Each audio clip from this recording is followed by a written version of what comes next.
책에 보니까 그 서문부터 되게 인상 깊은 구절이 있더라고요. 네. 오늘을 살지만 내일의 길을 준비해야만 한다. 네. 단 내가 어느 곳에 와 있는지를 확인해야 한다. 네. 이게 정말 인상 깊었는데 네. 진짜 저희가 지금 어느 정도 위치에 좀 와 있는지 네. 그래서 세계의 좀 경제 전망이라든지 이런 네. 거를 좀 여쭙고 싶더라고요. 아, 너무 말씀 감사하고요. 네. 제가 어제 날짜로도 한 신문사에 칼럼이 담겼는데 그 게재된 칼럼, 저는 칼럼 쓸 때도 그렇고 책 쓸 때도 그렇고 그 첫 문장을 가지고 굉장히 오래 고민해요. 그 첫 문장만 안 정해지고 나머지는 다 정해진 거예요, 이미 머릿속에. 그리고 이제 첫 문장을 결정하면서 글이 쫙 나오는 거죠. 근데 어제 첫 문장도 어땠냐면 어제의 정답이 오늘의 오답이다. 그러니까 어제는 그게 정답이었고, 그리고 어제 그 문제를 풀었던 공식이 오늘은 적용될 수가 없는, 오늘의 과제를 풀 수 있는 그런 공식이 아닌 거죠. 공식이 바뀌는 거죠. 정답도 바뀌는 거고, 뉴노멀인 거죠. 계속 바뀌는 거예요. 근데 우리가 살아가는 길도, 그리고 기업이 살아가는 그 경로도, 국가 운영도 마찬가지죠. 지금 현재 어느 정도에 와 있는지를 보고 그 다음 어느 방향으로 갈지가 굉장히 중요한 거예요. 더군다나 제가 이런 표현을 썼는데 규모의 경제에서 속도의 경제로의 전환. 네. 전혀 달라지는 거예요. 그러니까 속도의 경제 속에서는 규모의 경제에서는 우리 얼마만큼 투입할까, 그리고 얼마만큼 아웃풋을 가져갈까, 그게 중요했어요. 그러니까 생산량을 늘려서 가격을 떨어뜨리는 거. 근데 속도의 경제 시절에는 방향이 중요합니다. 그러니까 방향을 계속 바로잡아야만 해요. 네. 왜냐면 빨리 달릴 준비는 되어 있으니까. 여러분들도 빨리 달리기 위해서 준비를 하고 계시고 기업들도 마찬가지.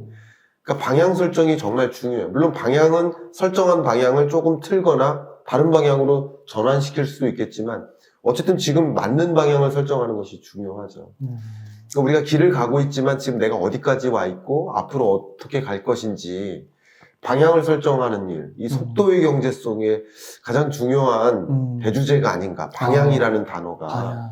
전 그렇게 생각을 개인적으로 합니다. 그게 약간 약간 그 구조적 변화라든지 네. 불가피한 변화 네. 그런 것과 좀 연결이 있다고 볼 수 있을까요? 그렇습니다. 그러니까 구조적 변화란 다시 돌아갈 수 없는 변화예요. 계절적 변화라든가 경기적 변화 이런 것은 다시 돌아갈 수 있어요. 근데 다시 돌아갈 수 없는 변화가 있죠. 가장 극단적인 예가 코로나19 상황에 이 알바생을 잘랐죠. 그리고 키오스크로 대체했죠. 그러면 코로나19가 끝나면 키오스크를 자르고 다시 알바상을 취업시킬 것인가? 그건 아닐 거라는 거예요. 그러니까 그게 구조적 변화죠. 네. 이런 구조적 변화가 없었으면 경기가 안 좋으니까 알바생을 자르고 경기가 좋아지면 다시 취업을 시키겠지만 구조적 변화가 함께 맞물렸을 때는 다시 취업시킬 일은 없어지는 거죠. 그런 구조적 변화를 좀 들여다보셔야 될 필요성이 있겠다. 그 방향을 설정할 필요가 있겠다. 그렇게 생각을 합니다. 그러니까 책에서 되게 여러 가지 부분들을 되게 짚어주신 것 같더라고요. 네. 그림도 있고, 네. 그다음에 고령화 이런 것도 있고. 네네. 혹시 그 몇 가지 포인트를 좀 소개해 주실 수 있으실까요? 예, 포인트는 그 책에서는 한 20가지를 제시를 했을 텐데, 가장 굵직한 변화라고 정리를 한다면, 저는 이제 두 개를 꼽는다면, 하나가 디지털 대전환, 그리고 또 한 가지가 에너지 대전환이에요. 네. 근데 한국어로는 대전환이라는 단어가 같은데, 영어로는 다릅니다. 그러니까 디지털 대전환은 트랜스포메이션이라는 표현을 쓰는데 이것은 A가 A-가 되는 거예요. 네. 쉽게 말씀드리면 원래 A라는 사람이 있는데 디지털 역량을 갖춘 디지털 인재가 되는 거예요. 그 A는 똑같아요. A-가 되는 거죠. 근데 에너지 대전환은 다릅니다. A가 B가 되는 거예요. 영어로는 네. 트랜지션이에요. 네. 영어로는. 근데 한국어는 똑같죠. 그러나 우리 구분을 해야 됩니다. 그러니까 화석연료 기반의 사회에서 신재생에너지 산업 기반으로 완전히 전환되는 거죠. 바뀌는 거예요. 그러니까 또 다른 나가 아니라, 그러니까 나가 아닌 다른 사람이 등장하는 그런 느낌? 대전환이 이렇습니다. 근데 여기서 디테일로 들어간다면 이야기 나눌 것들이 굉장히 많죠. 3시간도 부족합니다. 디지털 대전환을 이루는 특히 그 디지털 대전환을 가파르게 가속화시키는 거, 그게 이제 한 가지가 메타버스고, 두 번째가 NFT고, 세 번째는 CBDC라고 생각을 해요. 네. 중앙은행이 디지털 화폐를 발행하는 것, 이런 것들이 디지털 전환을 더 가속화시키는 거라고 볼 수 있겠고, 에너지 대전환은 화석연료 기반이 아니니까 탄소 중립을 이루기 위해서 소위 말하는 풍력 혹은 태양광, 그리고 자동차 같은 경우도 배터리 기반의 전기차 산업, 이런 것들이 이제 에너지 대전환의 굵직한 모습들이라고 볼 수 있겠죠. 그러면 이제 그런 큰 흐름에 네. 좀 발맞추지 못하는 그런 기업들은 네. 어쩔 수 없이 좀 도태되는 가능성이 높다. 네. 그러니까 단적인 증거를 한번 대보면요. 네. 에너지 대전환 말씀을 방금 드렸으니까 요걸 가지고 말씀을 드려보면, 얼마 전에 IPCC라는 국제간 협의체예요. 네. 그러니까 어떻게 보면 이렇게 말씀드리기 쉬울 것 같은데, 세계에서 기후 전문가들이 다 모여 있다라고 하면 돼요. 최고의 전문가들이. 이들이 진단을 내렸는데, 재밌게도 이 보고서가 한 700페이지 정도 됩니다. 네. 근데 제가 하는 일이 그런 걸 읽는 거니까. 네. 근데 이거 보니까 좀 의미심장한 경고가 있었는데, 지구 온도가 원래 차가워지고 있었는데 1850년 이후로 지구가 급격히 뜨거워지기 시작했어요. 근데 그게 미국의 산업화가 있었고 2000년대에는 중국의 산업화가 있는 거예요. 중국의 산업화의 기점이 WTO에 가입하던 2001년을 기점으로 생각하시면 좋겠습니다. 네. 그러니까 그 산업화가 이러면서 중국이 세계의 공장으로 등장한 거죠. WTO에 가입하지 않으면 세계 무역에서 중요한 위치에 없다면 세계의 공장 역할을 할 수가 없겠죠. 그렇죠. 예. 그러니까 공장으로 등장하면서 그때부터 온실가스가 품어지고 뭐 지구 온난화가 가중됐는데, 어떤 경고를 했냐면 지금부터 지구 온도가 1.5도씨 더 상승하면 다시 돌아올 수 없는 강을 건너야 된다. 이 CG로 두둥 하면 좋을 것 같아요. 정말 충격적인 경고였고요. 그렇구나. 근데 그 경고 속에 이미 우리는 2015년에 파리 기후협약 체결할 때 동의하지 않았습니까? 반기문 총재였고, 그때 195개 나라가 동의한 약속이 뭐냐면 2020년까지 어떻게 이산화탄소를 저감하겠다, 이행 계획안을 제출하기로 약속했어요. 탄소 감축. 그렇죠. 네. 그래서 우리나라도 탄소 중립 선언을 12월에 했어요. 20년 12월에. 네. 근데 20년까지는 구상이었고 21년부터는 액션이에요. 실행. 전혀 다른 거예요. 생각하던 때랑 실제 당면했을 때랑 달라요. 네. 그런데 이 IPCC의 이 보고서가 담겼을 때 뭐라고 또 추정까지 했냐면, 시뮬레이션을 돌렸는데 세계 주요국들이 어떻게 탄소를 감축하겠다라는 이행 계획안 제출한 거, 그걸 가지고 시뮬레이션을 돌렸더니 안타깝게도 2040년에서 45년 사이에 1.5도씨 이상 상승할 것이라고. 그러니까 굉장히 당혹스러운, 좀 무시무시한, 네. 무서운 그런 미래가 앞에 놓여지는 거죠. 그래서 이제 얼마 전에 11월에 그 COP라고 해서 당사국 회의를 했어요. 네. 하면서 탄소 저감 노력을 더 하겠다. 다 선언했죠. 우리나라도 마찬가지. 시뮬레이션 결과가 안 좋으니까. 안 좋고 그러니까.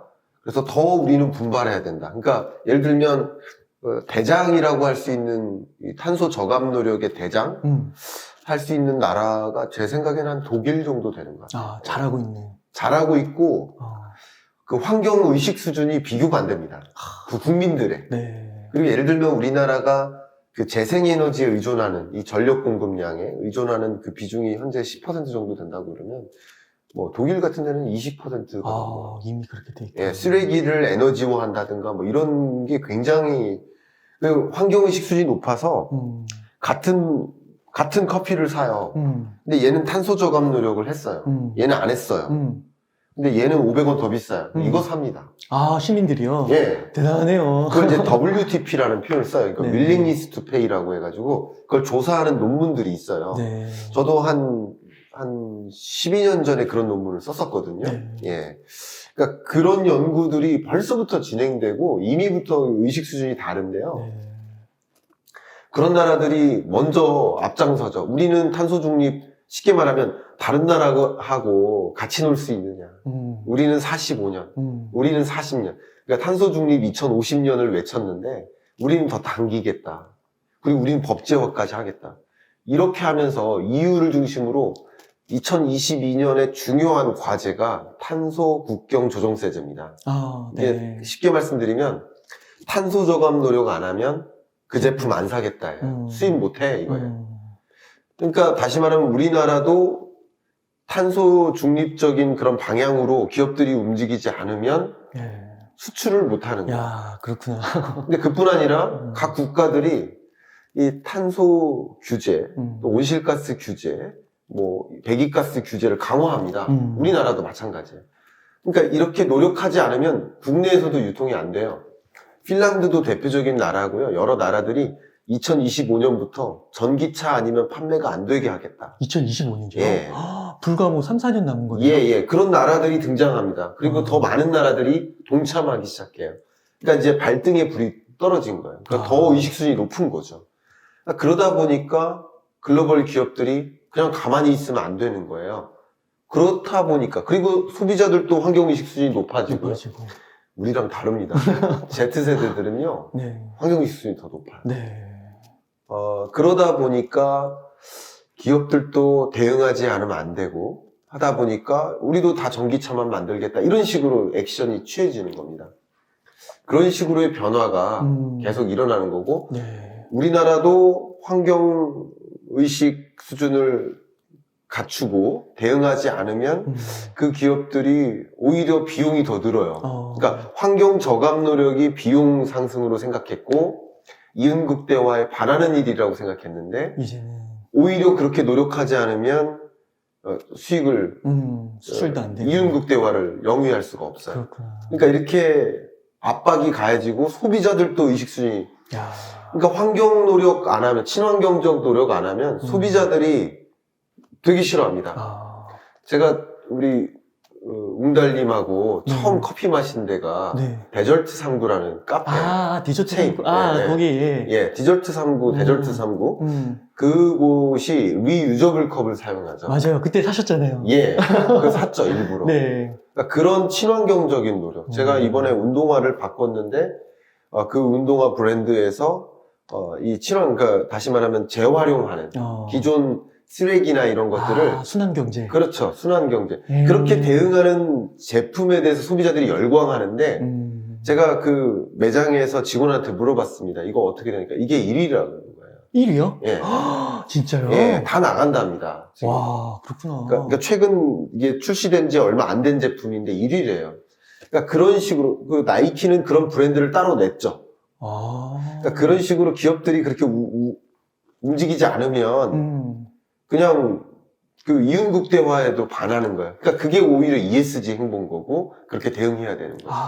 그러니까 보통 제가 그 ESG 하면 그게 2010년에도 얘기가 됐고 15년에도 얘기가 됐고 막 이런 얘기 하면서 뭐 하나에 또 흘러가는 듯한 그런 느낌도 적지 않게 받았고 그리고 아직까지는 이제 뭐 5년 후 10년 후도 마찬가지 아니겠느냐 말만 그렇게 하는 거지 기업들이 과연 그렇게 움직이겠느냐 했는데 그게 이제 진짜 현실로 당면했습니다. 당면하고 행동하고 있다는 거잖아요. 당면했습니다. 야, 어떻게 보면 2020년이 오기 전까지, 코로나19 전까지만 해도 좀 그런 종류의 기업들의 행동을 CSR이라고 표현을 했었어요. CSR에서 또 CSV라는 표현도 등장했어요. 지금 ESG라는 표현인데 표현이 좀 달라졌지만 기업들이 해왔던 행보이기도 해요. 근데 제가 지금까지 말씀드렸던 것처럼 이 친환경적 접근을 다른 나라에서 강요해요. 예를 들면 바이든은 조금 있으면 어떤 제도를 도입하냐면 전기차와 수소차의 전체, 그러니까 현대차야 너네가 자동차 수출할 거면 100대 중에 전기차 수소차 비중을 15%로 맞춰. 강제를 하는 거예요? 예, 15% 못 맞추면 수출 못 해. 이런 제도를 도입할 것을 이미 공약에 발표를 했거든요. 의무 판매제라고 해요. 야, 친환경차 그렇구나. 의무 판매제. 네. 그러니까 그런 식으로 다른 나라들이 그런 것을 의식 있는 수준에 있는 기업들이, 국가들이 더 도입을 하고요. 그렇게 뭐 안 하면 우리는 수출도 못 해요. 그래서 제가 책에다가는 그린딜이라는 표현을 썼죠. 그러니까 무역이라는 면에서 그린딜이라는 새로운 표현이 등장한 거예요. 보호무역 조치로서. 그러니까 그게 없으면, 그렇게 대응하지 않으면 야. 수출 못하는 구조인 거죠. 네. 또 재밌는 게요. 21년 한 해는 ESG를 선포한 그런 기업들이 다 대기업들이잖아요. 그럼 대기업들은 어떤 변화가 있을까? 대기업들이 결국 친환경적인 제품으로 전환을 시키려면 그러면 대기업 혼자서 완제품을 생산하는 게 아니잖아요. 아, 그렇죠. 그래서 예를 들면 이런 물을 생산한다. 그럼 용기는 다른 공급사로부터 조달받죠. 그 용기업체들이 대부분 중소기업이에요. 네. 중견기업까지도 안 갑니다. 근데 용기업체는 그렇다 치면 용기업체들은 이 플라스틱 원자재, 네. 소재를 직접 생산하느냐? 그게 아니라 역시 조달받죠. 원자재 네. 공급업체로부터.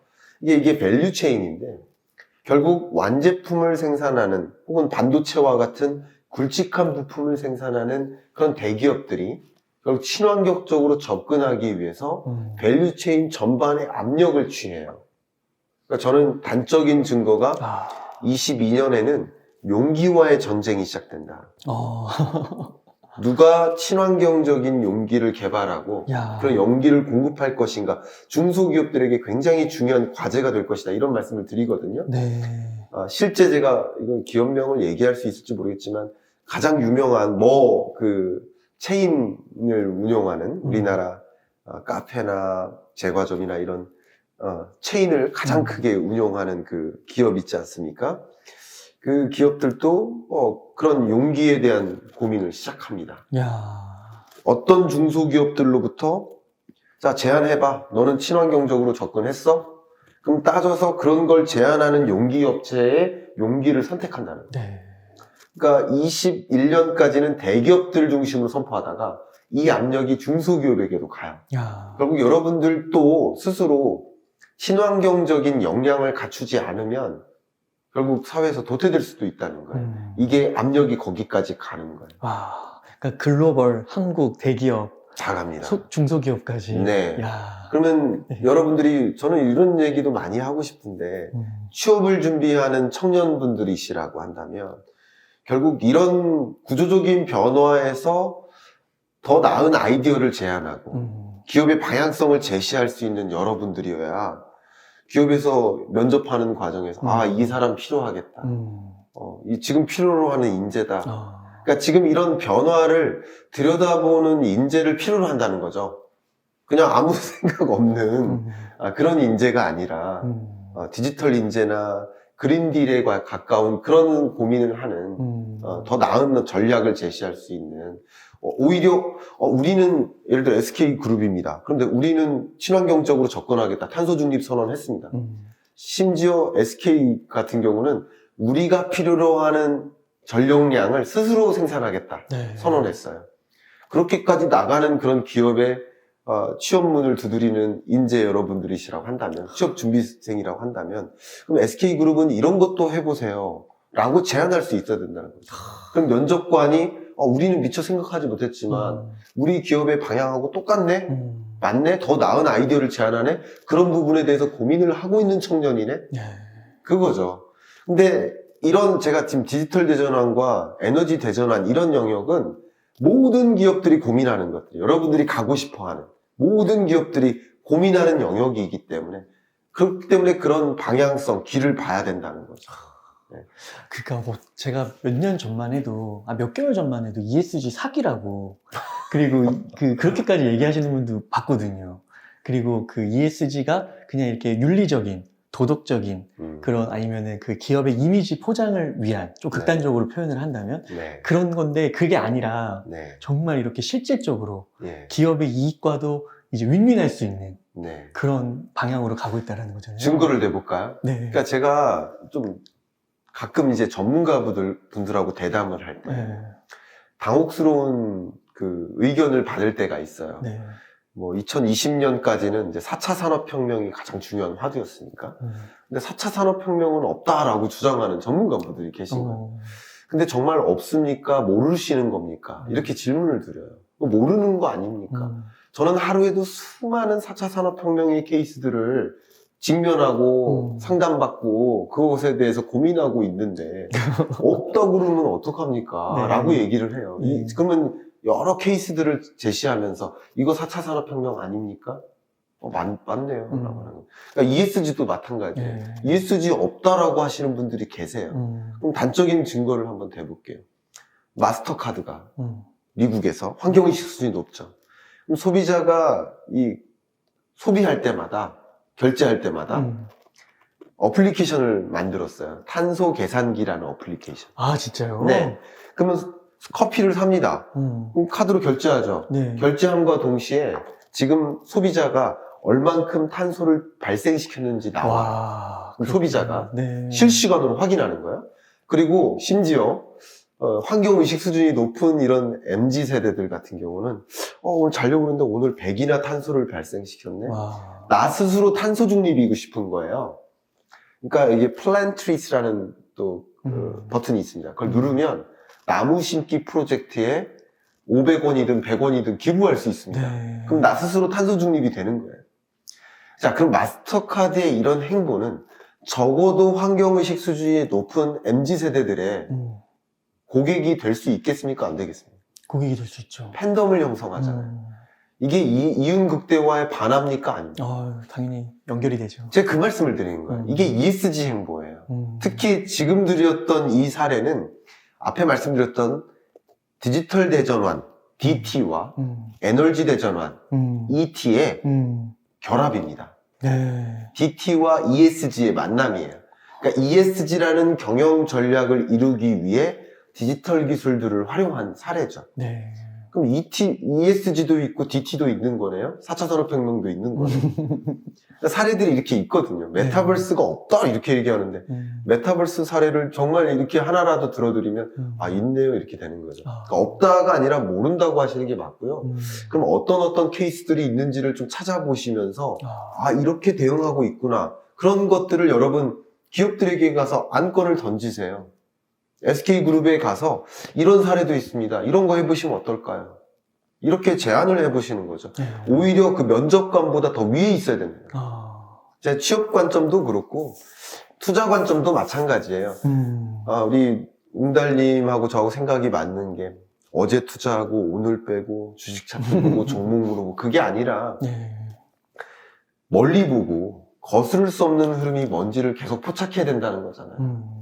포착하면서 어떻게 대응할지를 어떤 유망한 산업이 있을까 그런 유망한 산업에 장기 투자하는 동업자를 찾는 그런 느낌으로 투자를 하셔야 된다고 말씀을 여러 차례 제가 드리고 있는데 이런 거스를 수 없는 흐름의 리더가 누군지를 찾는 것 그러니까 거스를 수 없는 그런 흐름을 먼저 찾아야죠.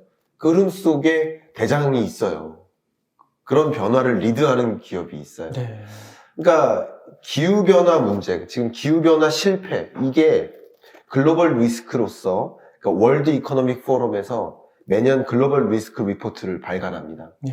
그러면 리스크, 지금 현재 가장 중요한 리스크가 뭔지를 분석하는데 정말 재미있게 제가 잠깐 그려드릴까요?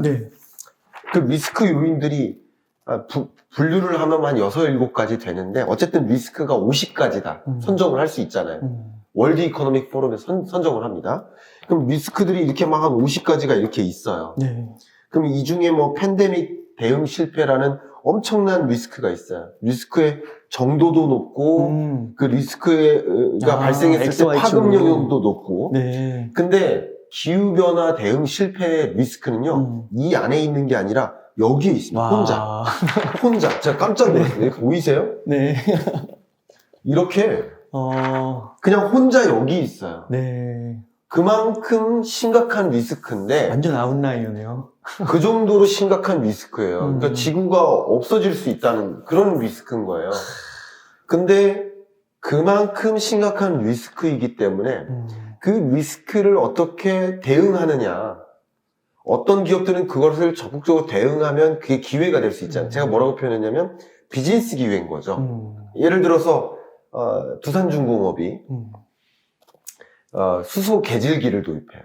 그러니까 폐 플라스틱이나 폐 비닐을 넣으면 결과적으로 수소가 생성되는 네. 수소 개질기를 도입했고 이거를 확대 보급하려고 해요. 그럼 이게 효율성이 높아지면 그때부터는 어떻게 됩니까? 수소 비즈니스로 진입하는 거예요. 수소 생성이라는, 그러니까 많은 분들이 수소 경제라고 하실 때 수소 자동차만 생각하시는데 수소를 생성하고 수소를 저장 운송하고 활용하는 산업, 그 활용하는 산업의 일부가 자동차예요. 네. 수소차. 네. 그러니까 이 수소 경제를 구성하는 산업 중에 일부가 수소차인 거예요. 가장 중요한 게 사실 수소 생성 산업이에요. 근데 두산중공업이 수소 생성 산업에 이렇게 뛰어들고 있는 모습.